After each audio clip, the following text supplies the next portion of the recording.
Basic గా మా డాడీతో ఏంటంటే నాకు కొంచెం భయంతో కూడిన ఇష్టం. బాగా తక్కువ మాట్లాడతారు. ఆయన ఉన్నన్ని రోజులలో ఒకసారి హక్ చేసుకున్నాను నన్ను. మా డాడీ ఎంత స్ట్రిక్ట్ అంటే ఆయన ఇంట్లో ఉంటే ఫ్రెండ్స్ ఆకుపెట్టేవాళ్ళు ఇంటికి. ఆయన మ్యాథ్స్ టీచరు, కానీ నేను సినిమాలకు వెళ్తా అంటే ఫస్ట్ సపోర్ట్ చేసిందే డాడీ. సో నేను సినిమాలోకి వచ్చిన కొత్తలో నాకు వచ్చిన ఫస్ట్ శాలరీతో కొనిచ్చిన వాచ్ అది డాడీకి. ఆయన ఉన్నన్ని రోజులు అదే పెట్టుకున్నాడు.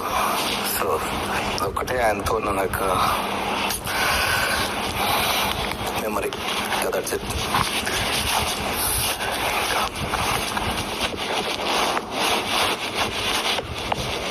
యాక్చువల్లీ అది మా నాన్న షర్టు.